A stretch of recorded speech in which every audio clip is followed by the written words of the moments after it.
بسم الله الرحمن الرحيم. الحمد لله رب العالمين، والصلاة والسلام على رسول الله وعلى آله وصحبه أجمعين. اللهم علمنا ما ينفعنا وانفعنا بما علمتنا وزدنا علما. اللهم لا سهل إلا ما جعلته سهلا، وأنت تجعل الحزن إذا شئت سهلا. سبحانك لا علم لنا إلا ما علمتنا، إنك أنت العليم الحكيم.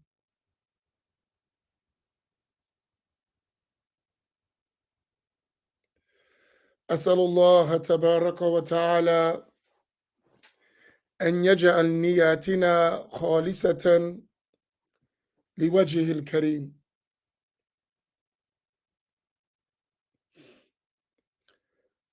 I start with the name of Allah Tabaraka wa Ta'ala,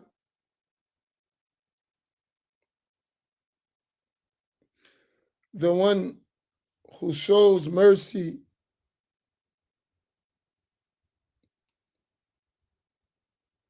to believers and non-believers in this world, and who has a specific mercy that is exclusive for the believers in the hereafter. And I praise Allah Tabaraka wa Ta'ala, and I ask Allah Subhanahu wa Ta'ala to send countless blessings and salutations upon our Prophet Muhammad Sallallahu Alaihi Wasallam, his family, his companions, and all those who follow them in excellence until the day of judgment. And I ask Allah Tabaraka wa Ta'ala to grant us the sincere intention.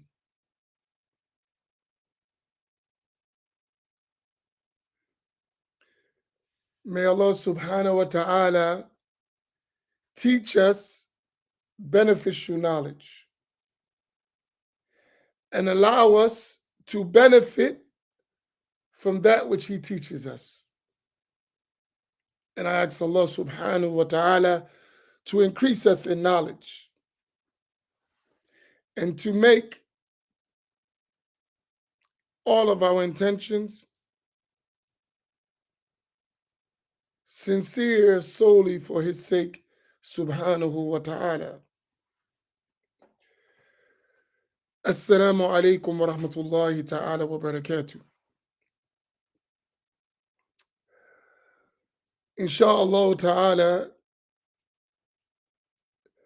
today we're going to just continue with some scattered thoughts from this past 2 days on our Black Imams Roundtable Da'wah trip to Washington, D.C. And tomorrow, inshallah, we'll start our regular lessons. But there were so many points that I took yesterday that I wanted to get out and I wanted to share with you. As we were having 2 lessons yesterday, and I think those 2 lessons were extremely significant in terms of the direction we need to be taking as a people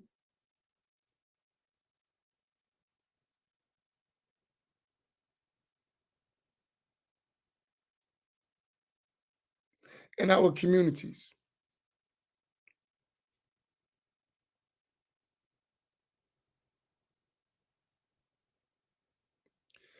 Yesterday was a really an emotional roller coaster in our engagement for myself. There was these moments of high happiness and then moments of like sadness with realization that, man, we got work to do.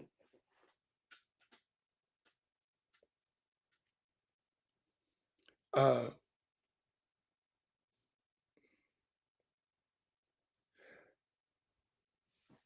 and I want to say something as I start. We have a lot of work to do as a people. And we, as Imam Naim said yesterday, which was so beautiful, we can't go into camel mode. Let's put that up. We can't afford to go into camel mode. Camel, Camel. I don't know if y'all listened to our sessions yesterday from Washington, D.C.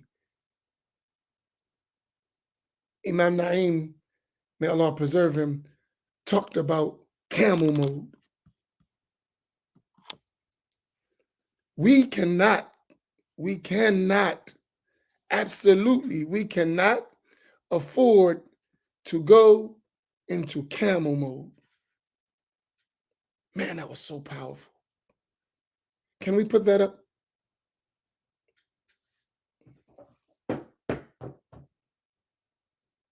Was that camel mode? I'm sorry. I'm really tired. Ostrich mode. I said camel mode. Ostrich mode. I'm sorry. Please. I got my animals mixed up. We can't go into ostrich mode. Excuse me. I'm tired. I didn't get home till almost 12:30 at night. And I didn't get much sleep. Ostrich mode, not camel mode. See where my mind is, right? Ostrich mode. Let's fix that. We can't afford to go into ostrich mode.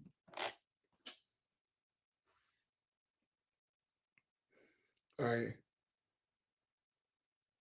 It's been I didn't get much sleep all weekend. I never get no sleep when we do this stuff. So blame it on that. Ostrich mode.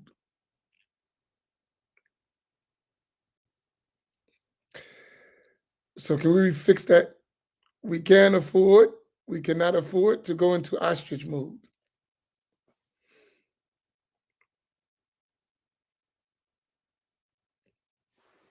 So that's what he said.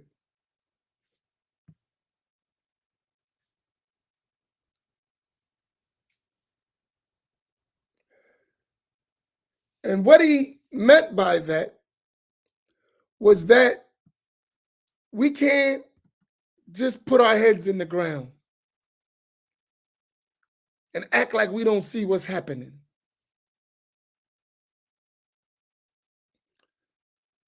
And I think that should be like a slogan for us that we keep in mind. We cannot afford to go into ostrich mode. And even when the task in front of us seems extremely difficult, even in that situation, we can't go into ostrich mode.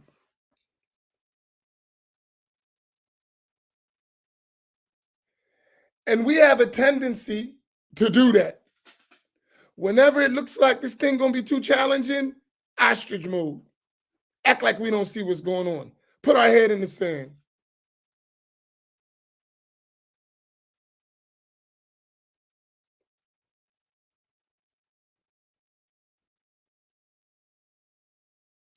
That is something we can't afford to do.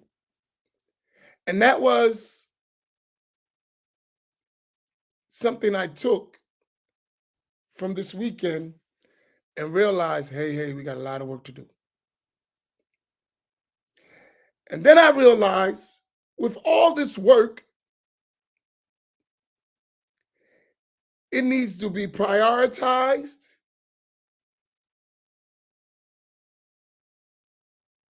and sectioned,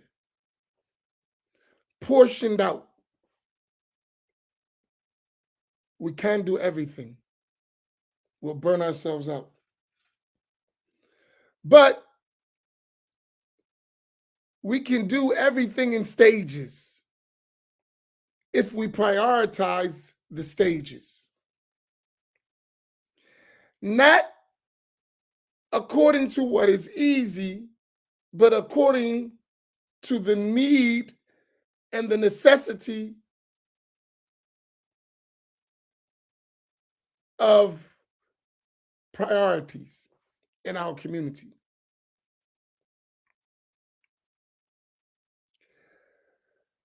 I want another point that we should put, because I'm going to tell you why I'm saying all this. If we want to be winners as a people,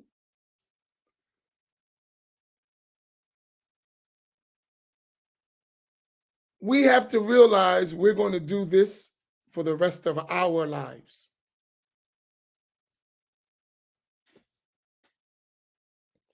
If we are to be successful as a people, all of us have to realize we're going to have to do this for the rest of our lives.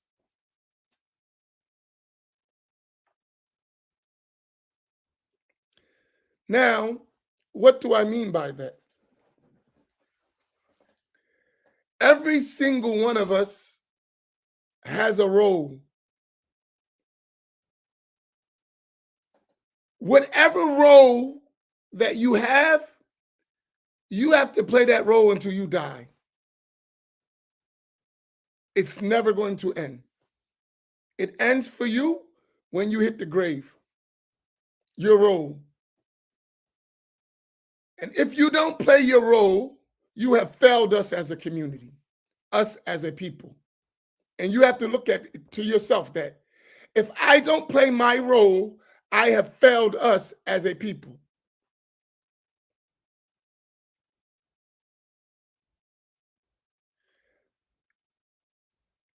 Now, the catch to that is to find your role.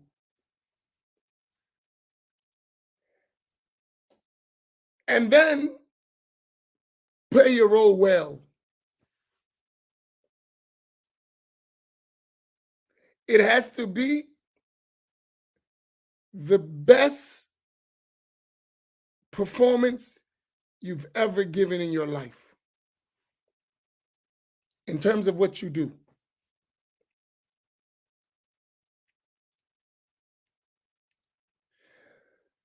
The reason, and then I'm going to my notes, that I say that, I want us to put this up. We are living the history that we want to see. We are living the history that we want to see. So what do you mean by that?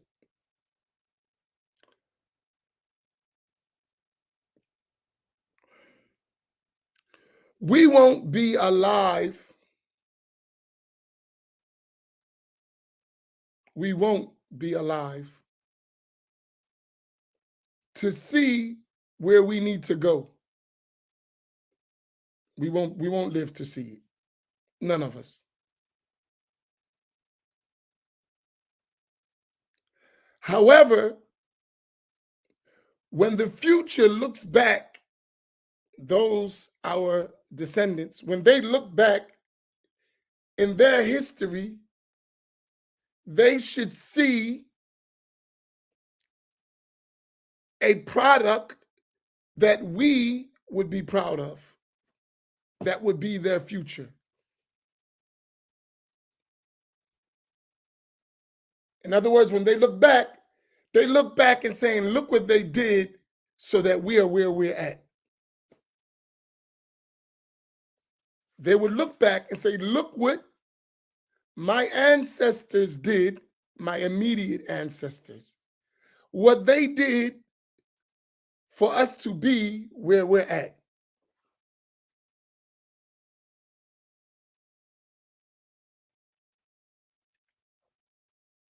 So us, we're that living history. And whatever we want that historical record to reflect, we're living it right now, and we must do it right now.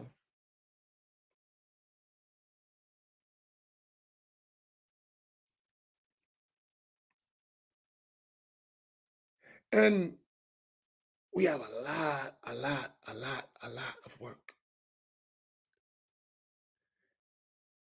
And when I say that, I'm like reminding myself, you can't get tired, bro. No way. Not all we have to do.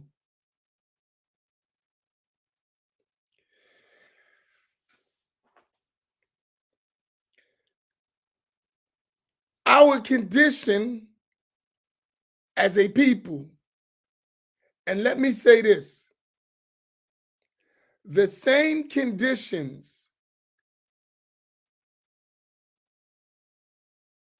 that Black people, and when I say Black people, all of y'all by now know who I'm talking about, right? Because sometimes we do everything to avoid reality. I'm not Black. Okay, I don't know what you call yourself, but what you are, I call you Black. If you have another name for yourself, tell me what that name is that identifies the same exact people we're talking about.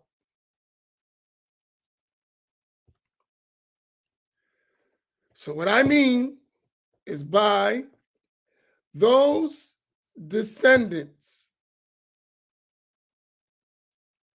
of ancestors who were taken from the African continent, kidnapped, landed in these lands. They were born to these lands, they live in these lands, and they never returned home to be back with their ancestors and their families. This is the people I'm talking about. They have a unique situation and they've become a new people. If you're in that, I'm talking about you, whatever you call yourself. So I refer to them as Black people. You could say African American, whatever name you got. Just let's make sure we know who we're talking about. They say in the Islamic sciences, there is no consideration of terminology. Just get to what you're talking about. Do you understand what we're talking about? Yes. Okay, good. These particular people, whatever problems they have, Black people, the Black Muslims among those people have the exact same problems. I want you to rest assured that's reality. So the fact that you are Muslim don't disconnect you from that reality. So because I'm Muslim is not excuse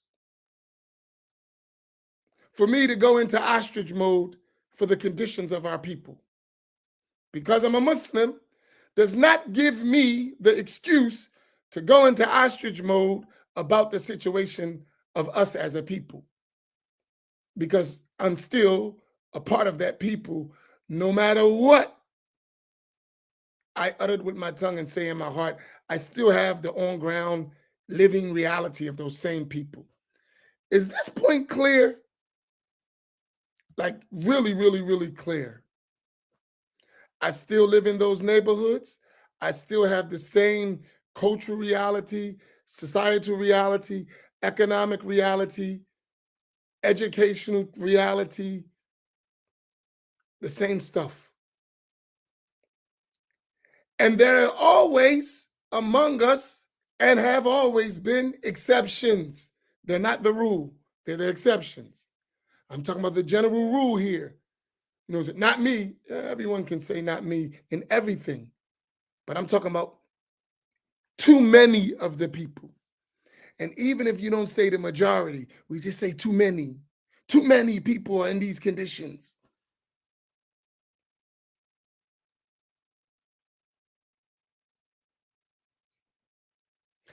And we, as Black Imams, or in the Black Imam Roundtable, we've traveled enough now around the country to different communities and different, from east to west, north, south, and it's all the same thing everywhere we go.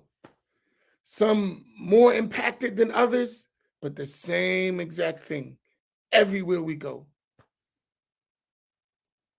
Which tells us that we have the same conditions. Same conditions. Nothing changed. So since that is the case, we need to collectively work on solutions to our common conditions, which nobody else has our conditions. They may have something similar. They don't have our condition. Nobody. Right?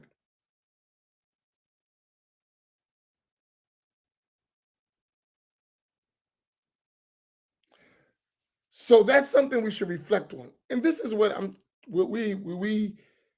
I jotted down as we were going through our lectures. I wrote it down. I wrote a lot of stuff.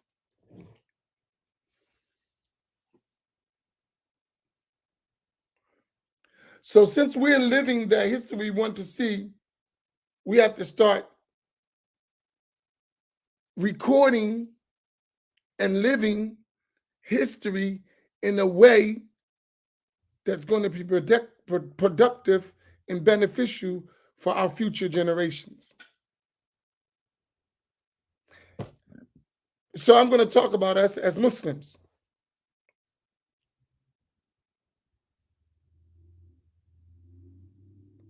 So yesterday, Imam Naim, and he's going to talk about it, and we're going to have really more clear discussion on the roundtable, because I think it's very important. He was talking about the life and work of Sheikh Uthman Dan Fodio, who died in the year 1232 AH. I want y'all to write that name and date down. Sheikh, they say Shehu, H-H-S-H-E-H-U.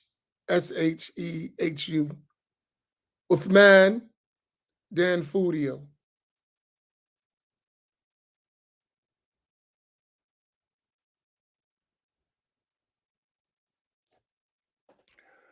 He died in the year 1232 AH.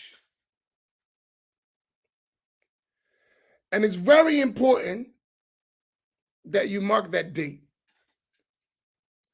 because Imam Naim, he made like a strong point, and we've talked about it before, and he brought it up again. We're getting ready to start reading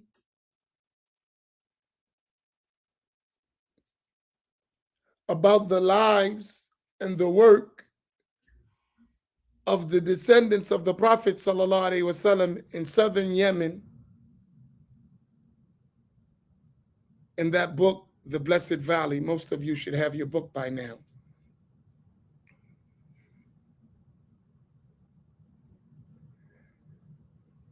That one of the pivotal points in their history, and we're going to talk about it, and we've read the books, were of Imam Abdullah bin Alawi al-Haddad.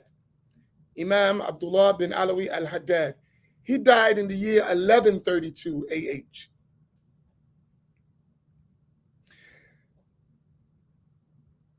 And he was the renewer of his time, which we call Mujaddid, as those people in Africa considered 100 years later, Shehu Uthman Dan Fodio as a mujaddid,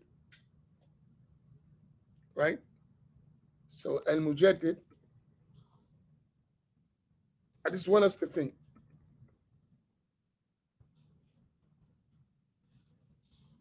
You can say the renewer.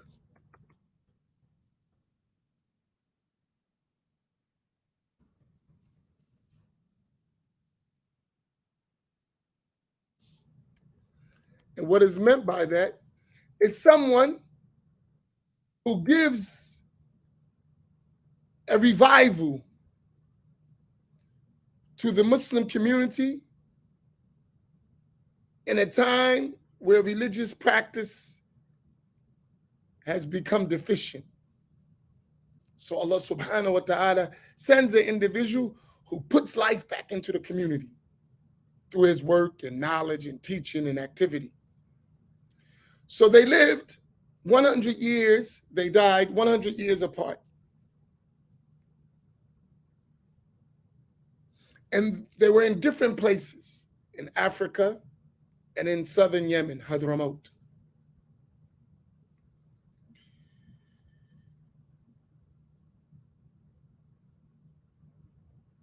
This is going to be a nice discussion. I know I'm not going to finish today, but I'll just do it. I'll do some more on the round table because it's expanding as I talk. And I didn't even hit line number 1 yet. It was an ocean of information yesterday. Just the whole weekend. Like, you could write a book on that weekend. Volumes, if you wanted to. Subhanallah.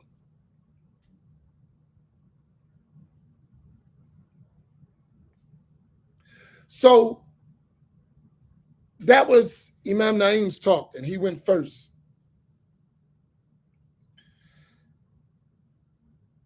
I want to say something. We are a people. We don't need to copy another people. We need to learn from other people for our people. I want to say that. We are a people. We don't need to copy other people. We need to learn from other people for our people. That's very important. So you can highlight, we are a people. We don't need to copy other people. We need to learn from other people for the sake of our people.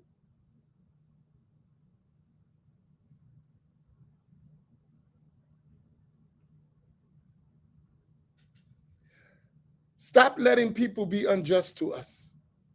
We have to stop that. We allow people to act like we're not a people unless we copy and imitate them and become them and forget ourselves. That doesn't work for us. Period. Never has, never will. Doesn't work for any people. That's called subjugation. We can't afford to do that.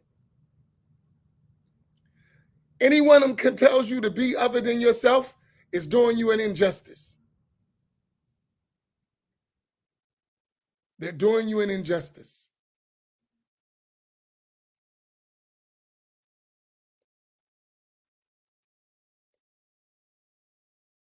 But the problem is, too many of us, far too many of us, don't see ourselves as a people. So we try to find ourselves in other people, which don't work. It doesn't work at all. And on the ground, when we look, it's not working.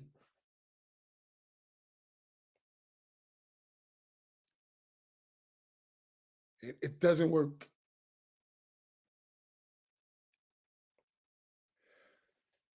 So when we look and listen, everyone other than us are different people. They're not us. Even if we have similarities, connections, they're not us. They don't have the same cultural experiences, life experiences as our people. The circumstances and positioning of our people made us another people, a distinct people.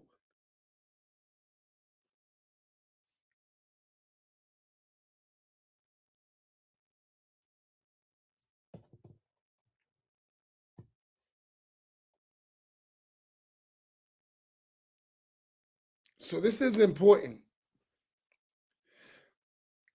So we don't need to become like the others.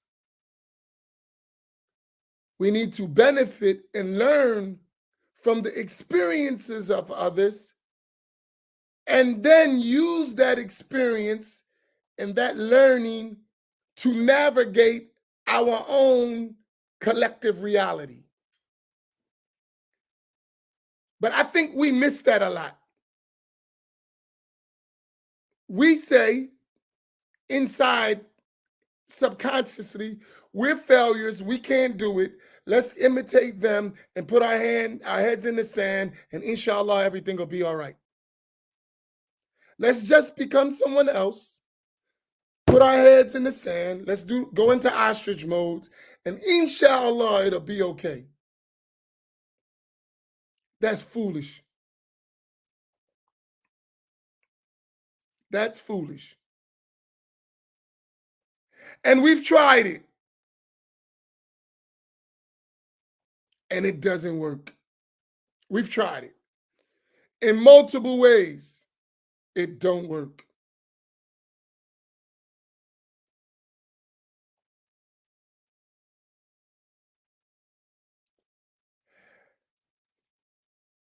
So I want to say that.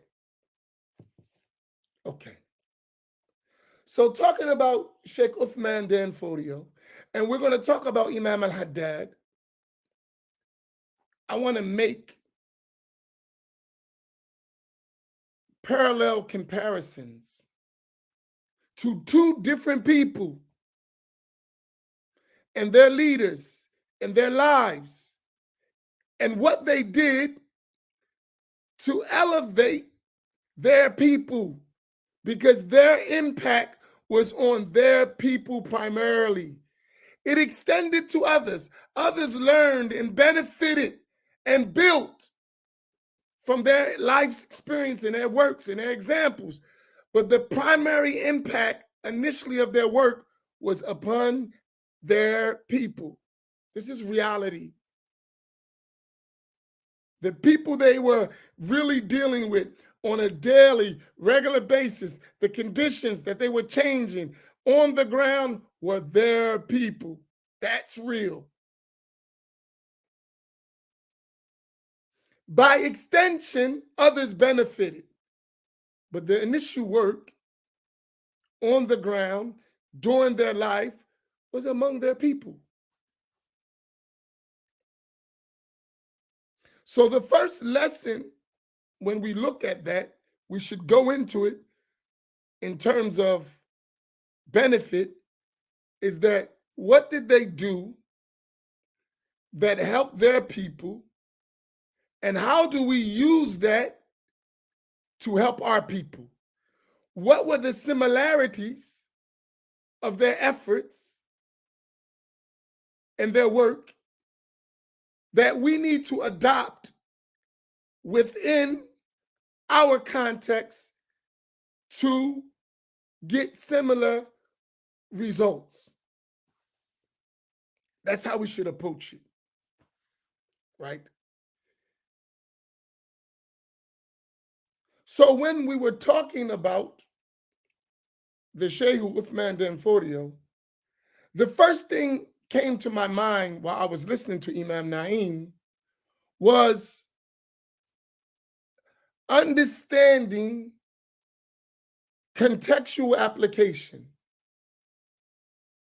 This is the first thing came to my mind as I was listening, because I was listening, I was writing.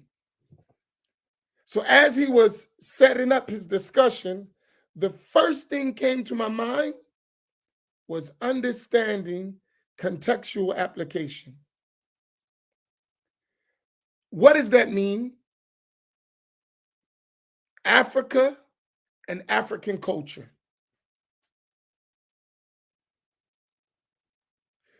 So when you talk about the Sheikh Uthman Dan Fodio, and when we talk about the book we're going to read, its background is Yemen, Hadramaut, Yemeni people, Yemeni culture. As the background for Sheikh Uthman Dan Fodio was Africa and African culture. Don't forget the backdrop. It's very important. If you try to approach your situation, your circumstances, without contextualizing, understanding the cultural backdrop of who you're approaching, you're going to fail. You're going to fail. They understood their land and the culture of the people of their land. They understood it well. They were an active part of it. So they understood the people they were talking to. And they talked to those people in a language that those people understood. They dealt with them in a manner that those people understood.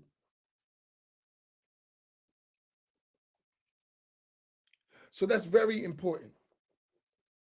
So now when you talk about the Shehu, or you talk about Imam al-Haddad, don't forget their cultural background, their landscape, the mentality of their people. We seem to leave that stuff out and think that the same thing, the same way is going to work with different circumstances, different cultural background. It don't work like that. It has to be contextualized.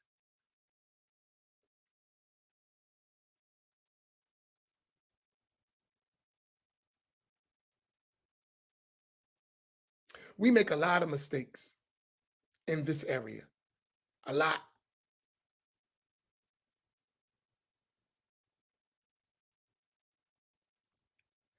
Let's not stop. Let's not keep making those mistakes. And I'm going to address them as we talk. So that's one point. We are Black people in America. So we're in America. And we may be in different places around the world. And wherever you may be, you have a certain, but I'm talking about us as a people specifically, right? So you can benefit. If you're not from us, you still can benefit because we are Muslim brothers and sisters. And maybe if you understood us, the situation would look different in our own interaction and cooperation. All that would be different if you understood our reality. Even the way we deal with each other, and I'll talk about that, would be different if you understood our reality.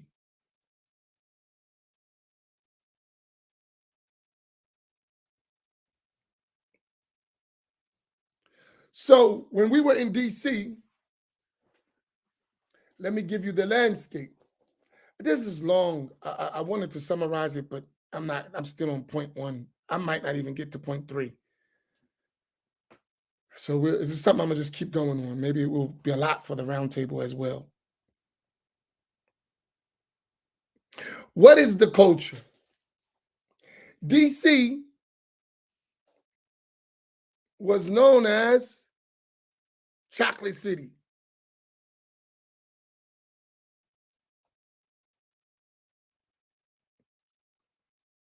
Do anyone know why DC was called Chocolate City? Do you figure it out?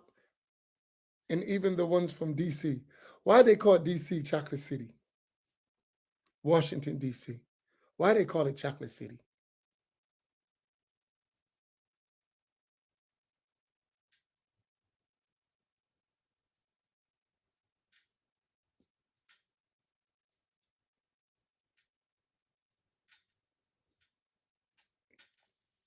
We got brothers from DC. Why they call y'all Chocolate City?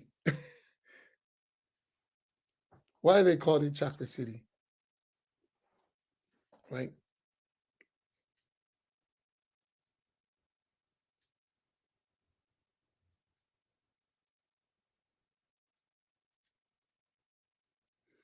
Okay.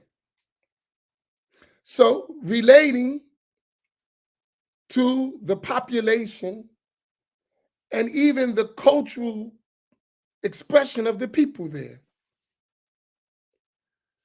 Now, that is the backdrop of the people. Jokingly, yet realistically, what do they call it now? The black people. What do they say about it now? And we saw it when we were there. Very strange. But what do they call it now?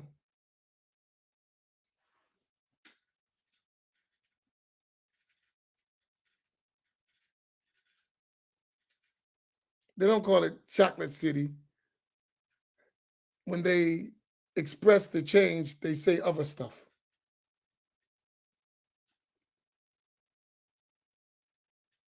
You know, you have those, you don't just get chocolate ice cream, you have the chocolate ice cream mixed with vanilla, that swirl type stuff.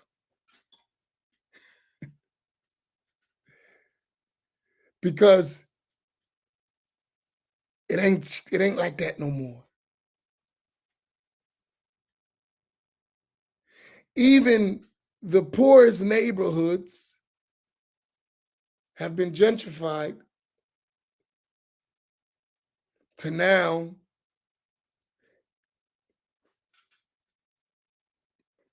they're just being pushed out slowly but surely. And even neighborhoods that I remember that was like black are no longer like that. No longer like that. And there is vast disparity in the city. Vast. Like, in living conditions, even in the same neighborhood.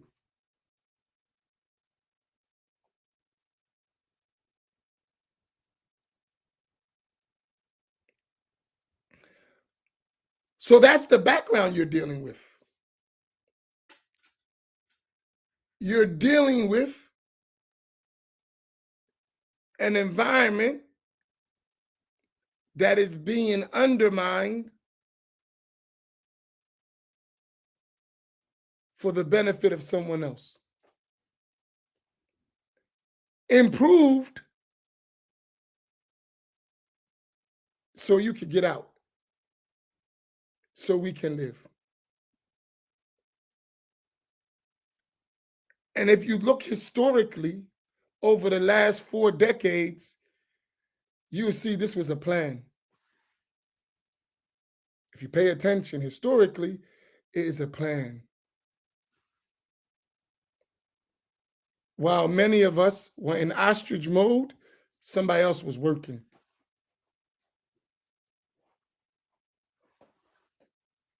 Right?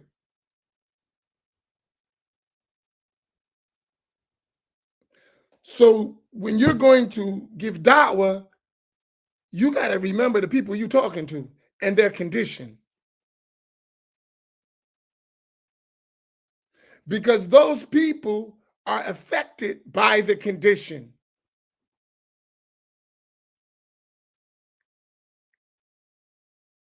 So that's the backdrop. And that goes around the country in our black communities. That's not just for DC.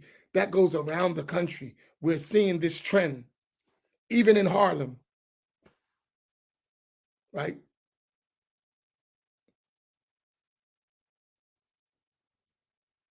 In New York, in Brooklyn, and all around the country, you're seeing this trend.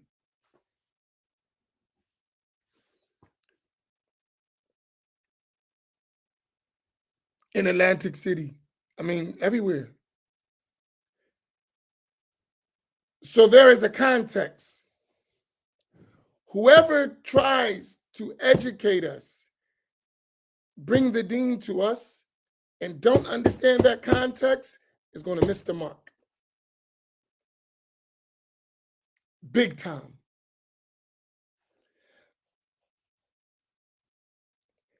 And worse, if they don't even care about the context.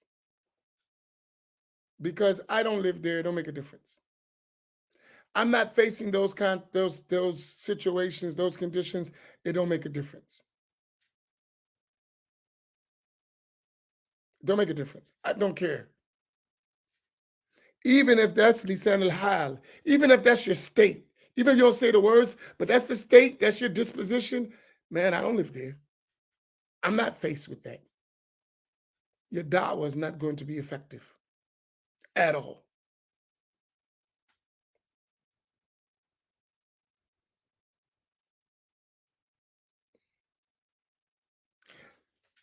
So when I'm looking at that background, I'm thinking about the person I'm talking to. What are they faced with?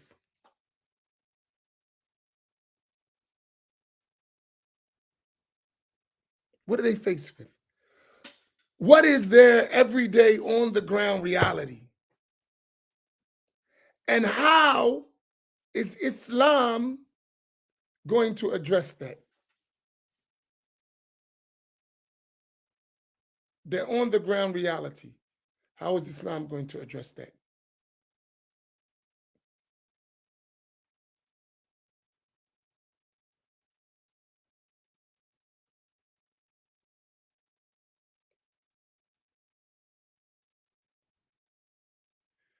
You cannot have theory without implementation of that theory in real time.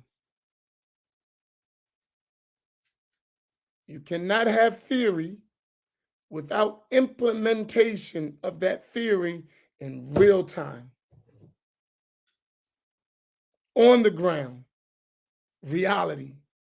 How does that theory work?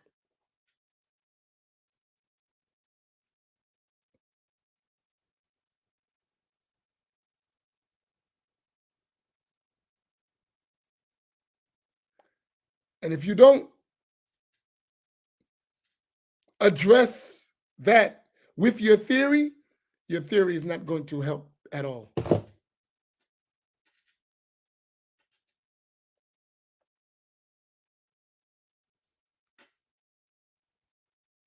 You must understand that about your condition. So whenever we're thinking about da'wah to our people, we have to consider that.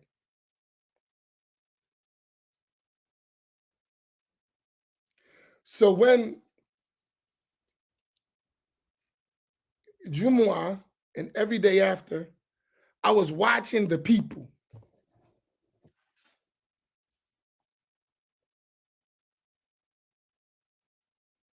And I was listening to the people.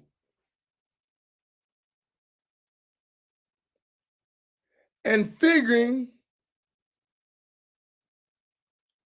what the people need. And how is our deen going to supply them with their needs?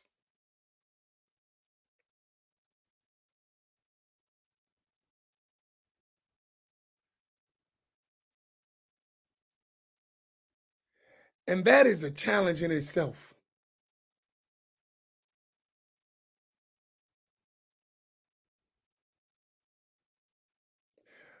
We did something.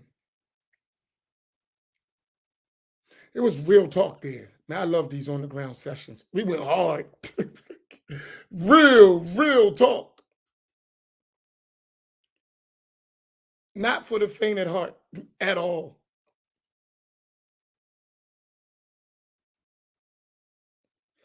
I asked the question.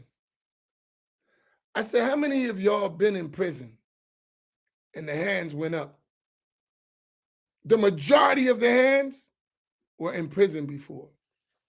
Youth, elders, the majority of the people, they went to jail before. There was a lot of people there. Those who didn't raise their hand, the next question came, how many of you know somebody close to you who's been to jail? And every hand went up. There wasn't a hand down in the building. I want you to think about that.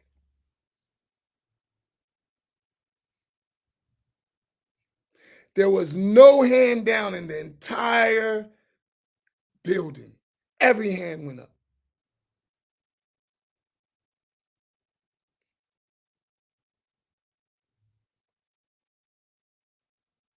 Now, I want to ask you a question.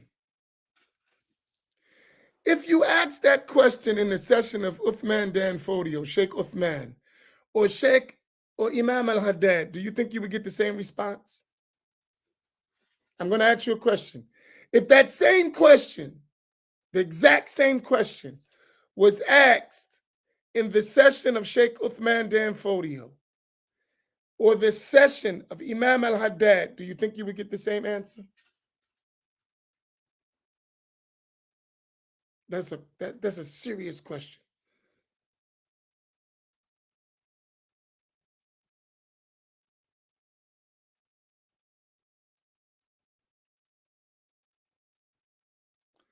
So if you all say no, and that answer is definitely no, right?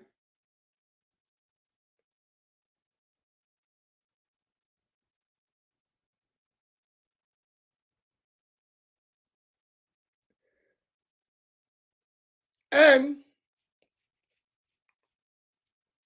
let's add another element to this. So the answer would be no, for sure. Because the culture of them wasn't going to jail in their environment. That even poor people didn't do they had a certain standard, even the poor. So there wasn't like abundant mass incarceration. They ain't deal with the industrial prison complex. There's no such thing. There's no such thing as the industrial prison complex in their environment, in their culture, that didn't exist. Now, I'm going to tell you something. There is no way that you can go to prison or jail for any length of time and it doesn't have a severe impact on your sociological makeup. It has a severe impact, whether you know it or not.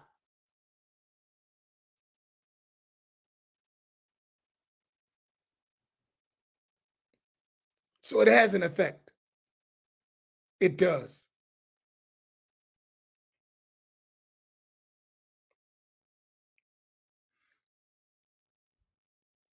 Once you go through those systems, and the longer the worse, you become institutionalized, whether you know it or not. Even if you're institutionalizing your thinking, it strips you of a portion of your humanity.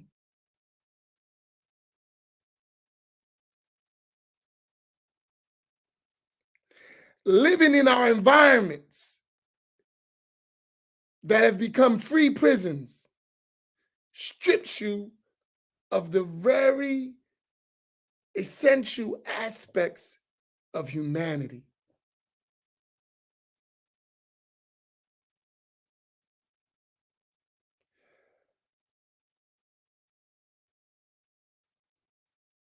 One of our elders, I think he's 70, close to it. He was at the session and he was describing his work and the people he worked with in DC, the Da'wah. And he was doing some horrific descriptions horrific. And everybody was like, and like,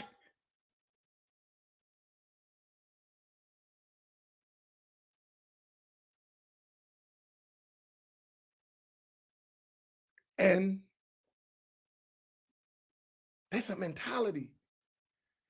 To describe a brutal murder, and they just like, everybody just like, that's normal. And they had to push themselves to really see this ain't right. But it's so normal because everyone can describe something similar, even if it ain't as gruesome, but they've seen and experienced and live in that reality. No, there's real stuff.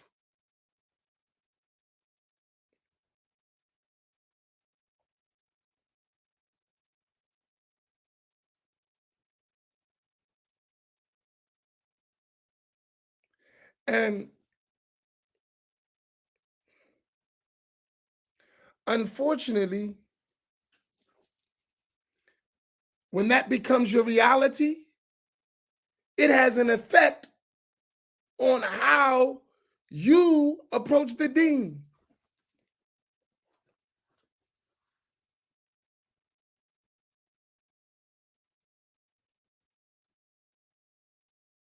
It has. It has its effect.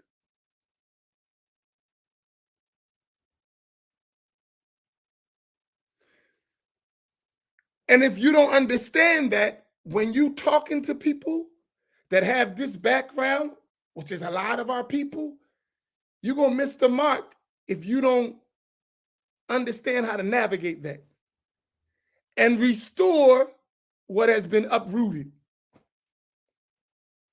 before we even get to all the theory. You have to restore what was uprooted.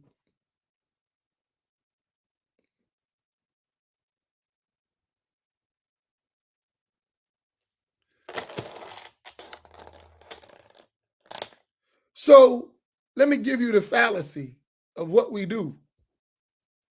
So this is the condition we're talking about. This is a real condition. And you talking to people like that,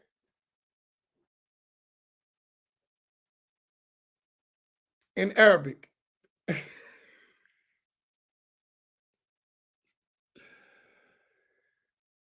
Yeah, man, we foolish. And guess what?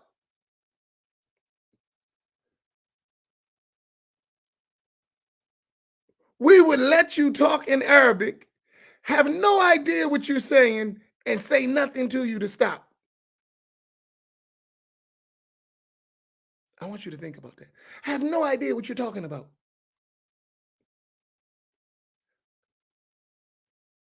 You just gave me this long talk, and the Arabic distracted me. I don't even know what you're talking about, really. It's broken. Imagine listening to a speech like this. How are you doing, my brother? Yes, life is so great.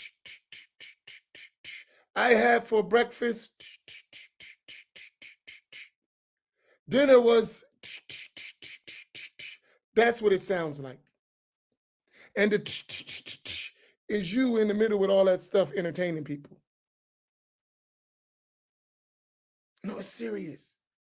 And then you wonder why he didn't get the message. You ain't never delivered it.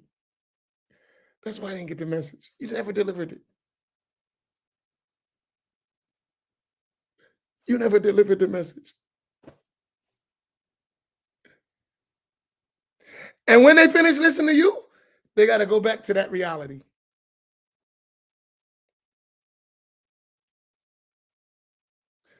So let me give an advice in that.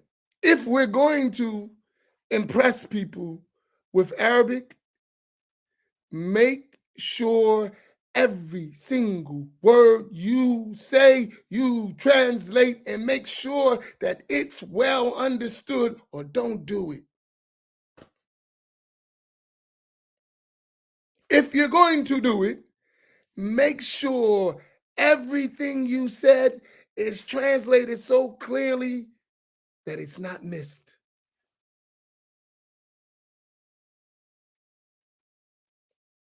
Because we're so desensitized by our reality that we'll let you go on and no, we don't know what you're talking about. We did an experiment yesterday. Everybody said we follow Quran and Sunnah. All the hands went up. Boom. Come on, Quran and Sunnah.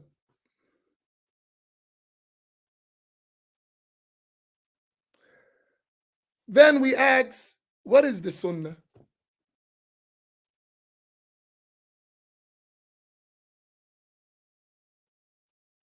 The Hadith. Do you know most of the people didn't know what are the Hadith books you're supposed to be following? We're talking about names. I'm not talking about learning them. I'm talking about just the name of them. So we got a slogan we know nothing about.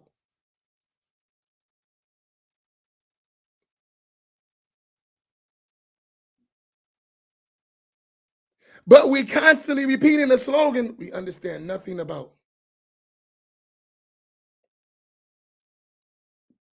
And my point is, we have to change that. Because you have to actually follow and live the Sunnah. It's impossible if you don't know what it is. It will never happen. Do y'all understand my point? You can't live or implement something you don't even know what it is. It's impossible.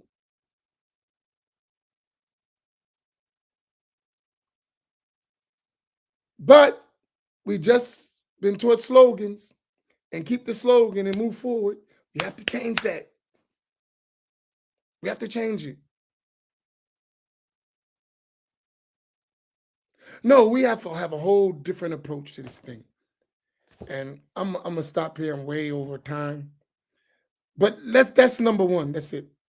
I have like a bunch of stuff, but that's just number one.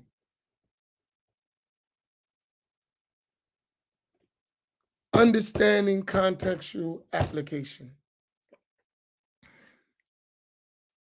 So a lot of our work, if you follow me, just in this point is extensive because we haven't been doing that. And I talked to one of the longtime imams in DC area, black imam, and I listened to his story.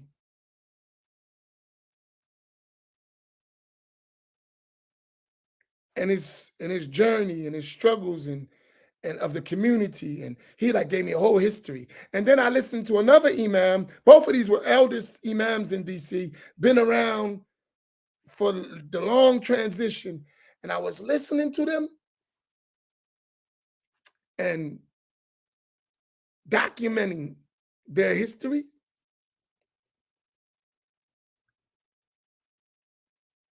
And this point kept coming to the surface. Oh, that's why that didn't work. Oh, contextual application. Oh, and we keep doing the same thing over and over and over and over and over again.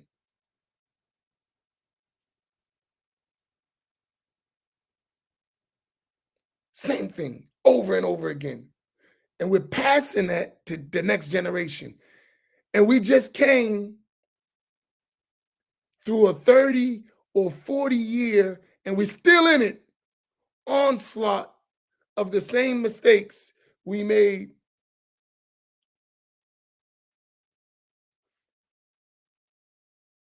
for so many years. And let me say this, because when you speak like this, we like feel-good speeches, right? We like feel-good speeches. And I think it's necessary to have feel-good speeches because what we're experiencing as a collective is not really that comfortable. So we do need feel-good speeches.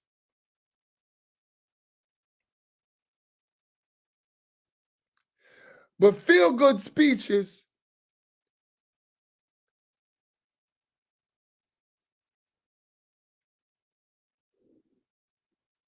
can be like Oragel and Novocaine.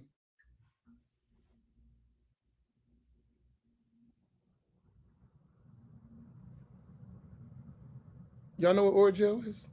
Most people do, right? You still have a toothache. It may numb it, make you think that, you're okay. But if you don't take care of that, that decay is going to get worse. It might get in your bloodstream, and it has the ability to kill you from a toothache.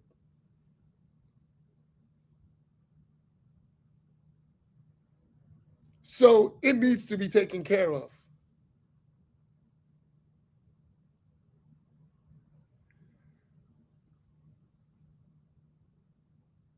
So for us, sometimes when we talk about these things, it can seem like a downer, but that's not the intent. The intent is so we get out of ostrich mode and then start slowly working on solutions to the issues we're talking about. The first thing I'll say, so we have a solution. What's the solution? The first thing is very important. Understanding contextual application. Understanding who we are, what we need, and the most suitable way to deliver that to us.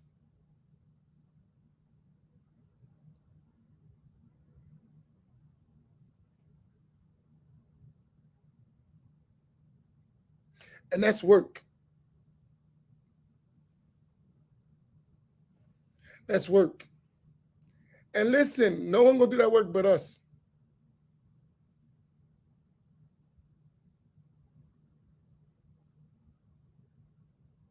No one can do that work but us. And if you think someone else is gonna do that work, you out of your mind. You crazy. Seriously, I hate to say it so harsh. If you believe somebody gonna come do that for you, you're crazy. They're not. They're not. Heck, some of us don't even want to do that. Who've escaped our reality and circumstances, they don't even want to come do that. So I don't know how you think this one gonna come do that. It's not gonna happen. That is horrible wishful thinking. It's not gonna happen. It hasn't, and it ain't gonna happen. So that's your job. That's my job. We have a job to do.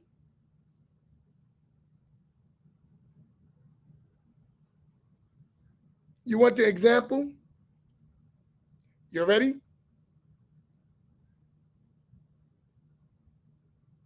How many people from outside our neighborhoods around the country, and DC was no different, open businesses in our community and change through their prosperity in our community, changed our communities? That's a question. How many people from your experience came from outside of our communities, established business in our communities, became prosperous, and changed our community for the better?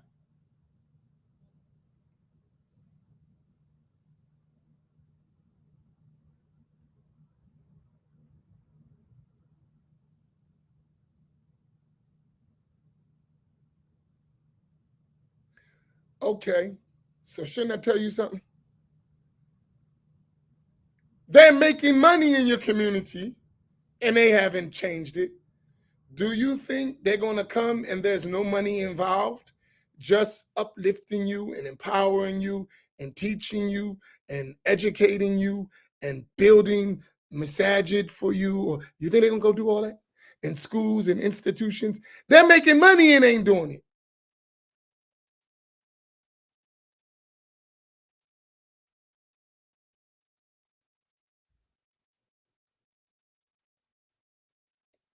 Think about it.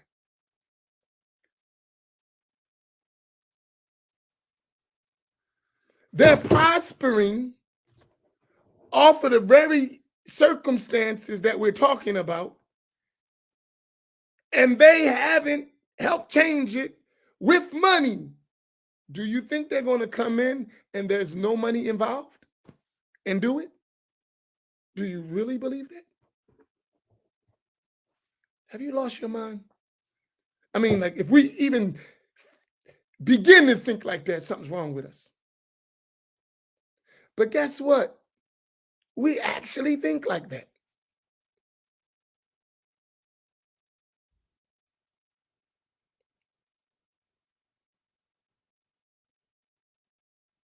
One of the imams, and then another person confirmed it.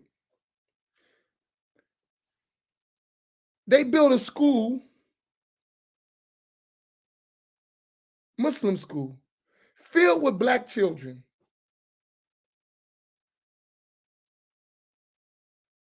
They got money. They didn't take care and kick those children out and took over the place.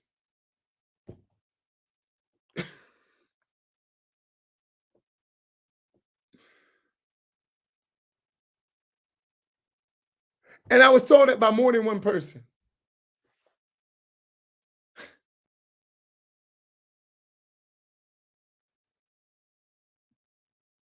Then when all the imam went around an area, he named about 8, I would say at least 6, so I don't exaggerate. I think it was around 8 African American led and populated masjids that are all gone. Gone. And then another brother spoke about just 45 minutes away, in a 6-mile radius, they built 6 new masjids.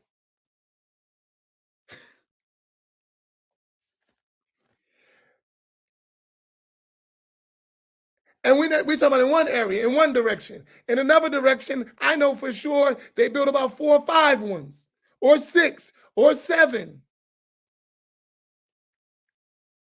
So surrounding the chocolate city, all around it, masajid built, while inside the city where the blacks, the masjid's crumbling.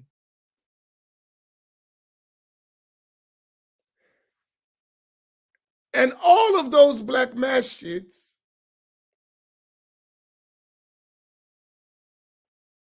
need an abundant amount of assistance.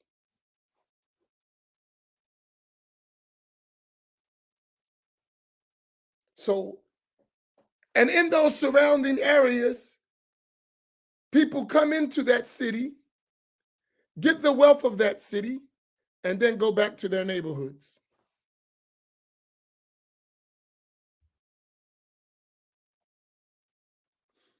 That's the condition that we have to come out of. right?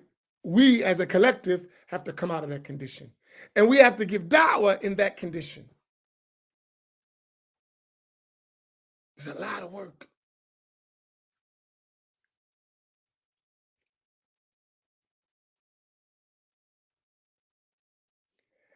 And we have to build that condition to compete on a global stage.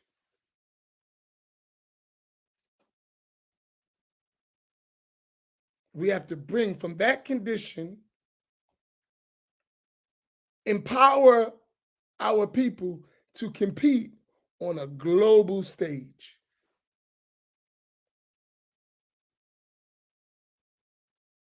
So we have a lot of work. And like I said, I mean, I have stuff filled up. That's just the first line. Because all of it requires a lot of thinking. A lot of work. And I'm going to tell you something that's our big problem. We have to fix this problem.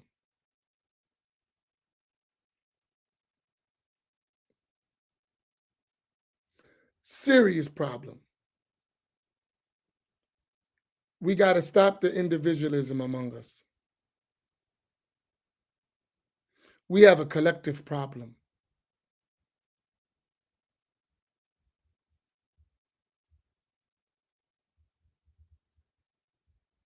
We have to stop the individualism. So long as I'm straight, nah, it's not going to work for us. If we messed up, if we have struggles, you have to see yourself in that struggle, even if you don't have the same struggle. Even if you personally don't have those struggles, but you see too many of us have those struggles, you have to see yourself as a part of that struggle.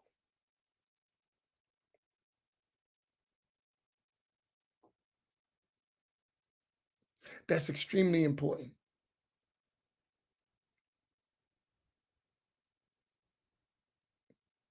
Even if that's not your reality, but if that's the reality of your people, that's the people that are of you and from you and by you, and that's their situation, you have to see yourself in it.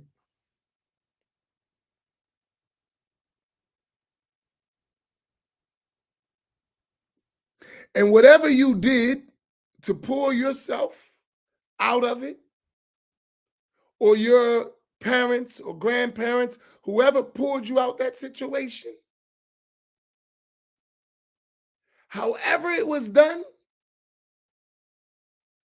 you need to figure a way, and you should feel a responsibility to figure a way to put your hand in and pull the rest of us out.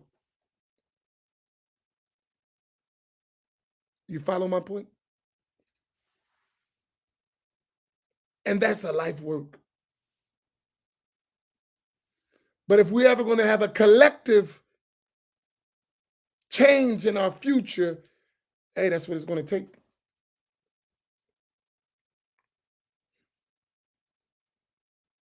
That's what it's going to take.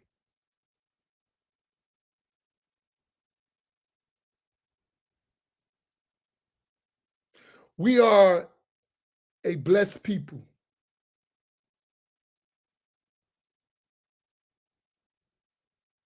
We are a blessed people.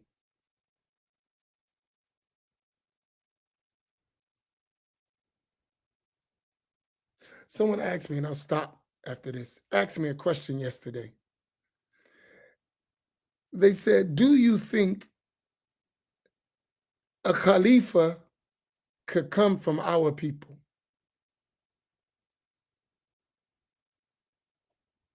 It was a line of questions to go to that, but that was the end question. Do you think the Khalifa of the Muslims could come from us? It was a line of it. I want to ask you that question. That's the Khalifa for the whole world. If we had a Khilafah, is it possible that the person could come from us? Black people, that's what he was talking about. I'm going to ask you that question. Let me see your answers.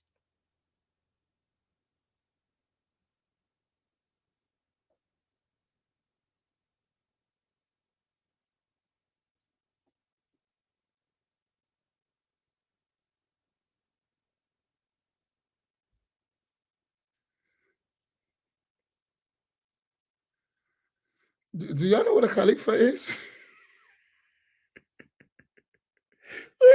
I ain't all these yes. Do you know what a Khalifa is? I'm talking about the whole Muslim world.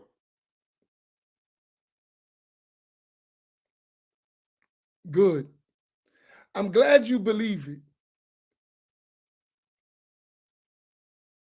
Now, the question we have to ask ourselves, right?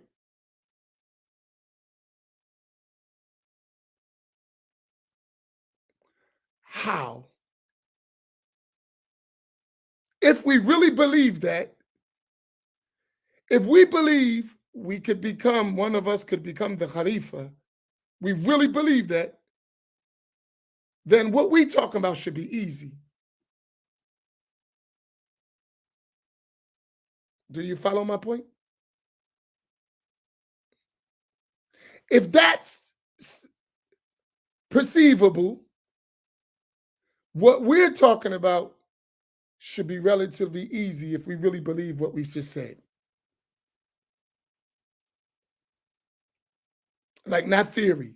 If you really believe that, then what we're talking about we need to do should be relatively easy.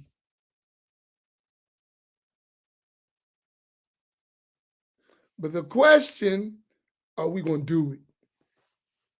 So since we got all these aspirations of Khilafah for the whole Muslim world, can we at least have some leadership in our own community, in our own neighborhoods, in our own cities?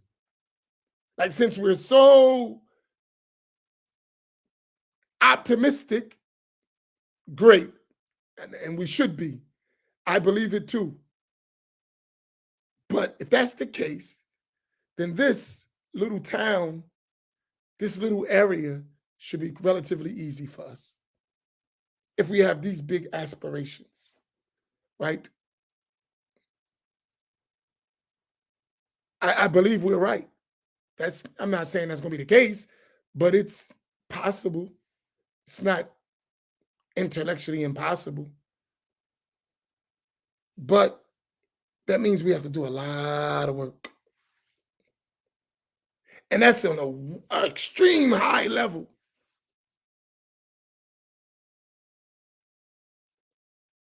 So on a lesser level, it's easy and much more possible, right, that we could achieve that on our local levels. We can be, quote unquote, the Khalifa in our own cities. Do y'all get what I mean by that? Quote unquote, since you want to be the Khalifa of the whole Muslim world, why don't you be the Khalifa in your city, in your state, in your county, in your country? That means you're the voice, you're the representative. Okay, let's do it. Let's start in our own communities. Do y'all follow my point? That's our challenge. Let's start in our own communities. Since you have the aspirations and the belief that I could do the whole world, okay, start in your community. Let's start in our communities. Let's have a small khilafah in our own communities. A small one. right? That's something we can work on. And then while we all do that, let's network with each other and expand that. Believe it or not, that's what we're talking about right here. We're trying to do it among us. Not with those words, not necessarily even with that objective, but the process that needs to be done to reach there, we're talking about it. And in some steps, trying to do it. Let's keep the work up. But we need commitment.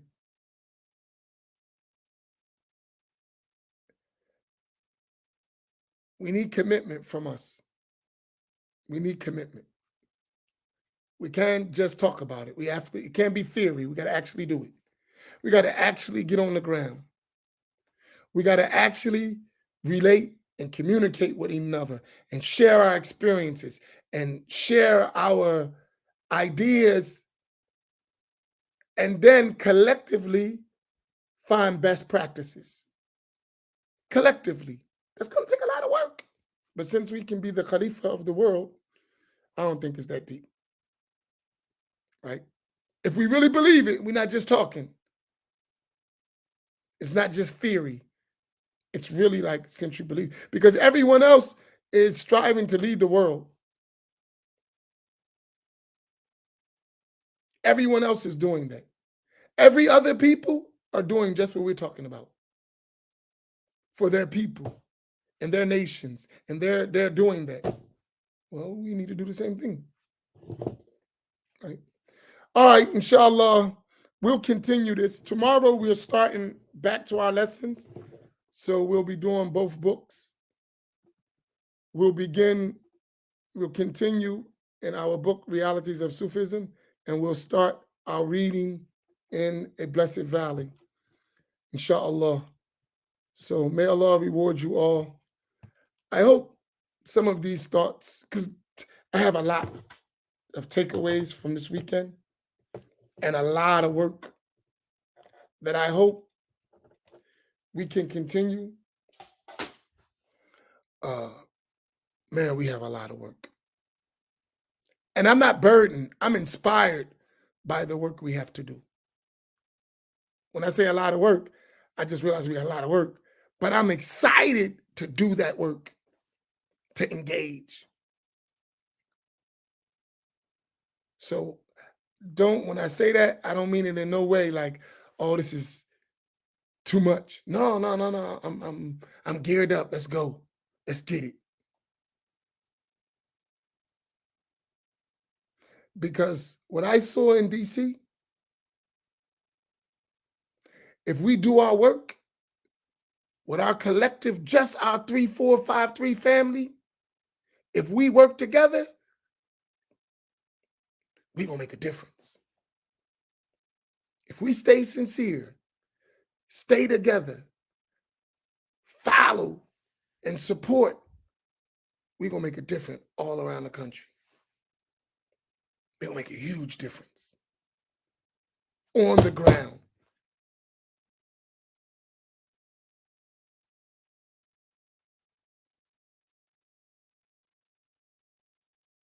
It's going to be nice. And I think if we meet Allah subhanahu wa ta'ala, this is my good thoughts. If we meet Allah subhanahu wa ta'ala doing what we have to do, our rank with the Prophet sallallahu alaihi wasallam is going to be exalted as a people.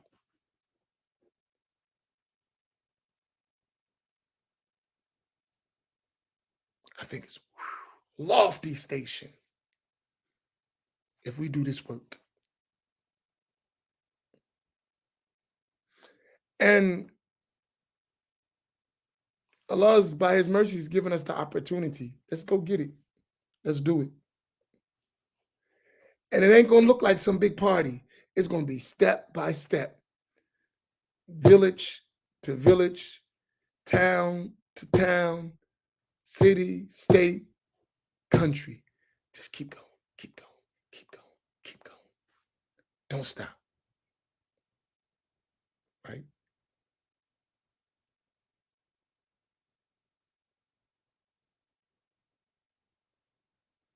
Believe in ourselves. We could do it. We can. We could do a lot. And I know it may not seem that we have the ability sometimes that we have, but y'all just said we have the aspiration, we have the belief, we have the conviction. So let's just do the work with it. Barakallahu bikum wa sallallahu ala Sayyidina Muhammad wa ala alihi wa sahbihi ajma'in. Inshallah, we'll see you tomorrow morning. Barakallahu bikum. Assalamu alaikum wa rahmatullah.